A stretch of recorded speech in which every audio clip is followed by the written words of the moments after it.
This lizard comes from one of the hottest deserts in the world. To keep it alive, you need heat, burrows, and expensive lights. But I found a way to build the perfect Uromastyx setup, and I did it on a budget. Let me show you how. Starting off, we are gonna need a tank, and it's gonna have to be a large one as well. These lizards do need a minimum of 4 foot by 2 foot tank size as adults. The tank we're gonna use today is this one right here. This tank is over 100 gallons. It's huge. And if you go to PetSmart, you're gonna find a tank 3 times smaller for the exact same price or more. For example, this is at my local one, $240 for a 40-gallon tank. The EcoFlex 4 foot by 2 foot enclosure, it's a very cheap budget enclosure that is a mix of wood and PVC. If you didn't know, PVC holds heat very well, so does wood, so the mix of these together will make a great enclosure for these guys because they love heat. You can find it on Amazon or Chewy for $249, but a lot of times it's on sale for even less than that. Now for substrate, you can use a lot of options like topsoil mixed with play sand or even play sand by itself. You can find topsoil at Lowe's and Home Depot for only $3 a bag, but make sure it's organic with no fertilizer or manure in it. Play sand can also be found at these places for only $6 for a 50-pound bag, and it's what lots of Euro keepers use in their tank. You can also add some river rocks or pebbles to this and make it more of like their native environment too, as they do enjoy digging burrows, and this is a great way to achieve that. But for this video, we're just gonna use play sand for the simplicity. If you are scared of using stuff from Home Depot, you can always buy reptile sand, excavator clay, and reptile soil, mix that together to make a nice sandy soil, which I'll have a guide for that linked down in the description. Now I will say I did wash the sand before I added it into the enclosure because it does get pretty dusty. You don't have to wash it, but I don't wanna deal with the dust, so I spent 30 minutes washing the sand, and I'll also have a link for that down in the description as well. To start this setup off, I'm gonna be using some small stone pavers I also got at Home Depot for 60 cents a piece. I bought 6 of these and I'm laying them out in this little 3-way design. I do this so that way I can lay a rock on top of this 3-way design, and the Euros will have a small shelter where they can sleep. This part is actually extremely important because Euros love to dig and burrow, and if you don't have stuff secured to the bottom of the tank, they will dig underneath it. And if it's a large rock like this, the rock may fall and squish them, so it's very important to secure everything from falling on them.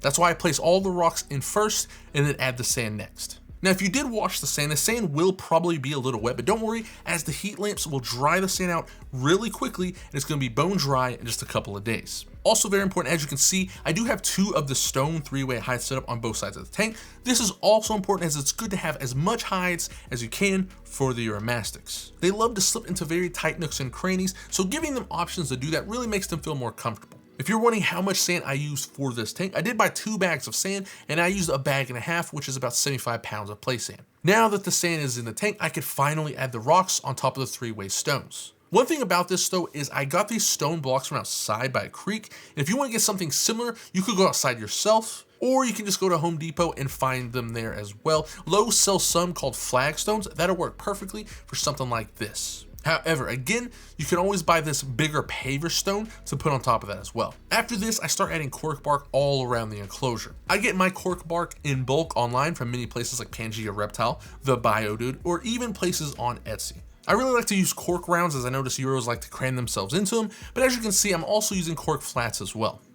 After that, I like to add in some tree branches for them to climb on, but it also serves another purpose. I like to lay the tree branches on the cork bark to kind of make them more anchored to the enclosure. Cork bark itself is very light, and Euros like to wedge themselves under stuff that's pretty well anchored in and doesn't move. So I put the branches on top of the cork bark so it's more weighted down. This will keep it from moving around when they dig underneath and make it feel not so light. I did get my tree branches outside for free. Again, don't be afraid to get stuff from outside. I made this list here of all the safe trees you can use. But again, if you want to go to a pet store, you can, and you can get something like Mopani wood. You could cut it off of living trees, usually stuff on the ground you want to stay away from. You could wash it off, leave it in the sun to bake for a couple of days, and that's usually good. If it's small enough, people will actually bake it in the oven for 30 minutes at 250 degrees Fahrenheit. Now this is something everyone always gets wrong. It is very important that when you make your hides for the Uromastyx, like the ones I made with the rock, you want to make them very small. Euros like hides where their back touches the ceiling and their bellies touch the ground. They don't like giant hides where it feels like a cave. They love to be crammed into tiny places.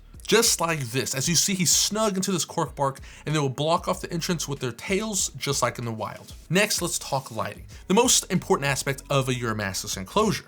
Uromastyx are a sun-worshipping species. They love the hot desert sun, and that can be hard to achieve on a budget. But how do we achieve that in tall tanks like this EcoFlex? The answer is these bulbs right here. It's the Reptile Systems Eco Halogen 100 watt, and for this tank, I use 2 heat lamps side by side. You can find these on Chewy for $33. Now, the reason I use these is because for taller tanks, a lot of heat lamps don't push heat far away.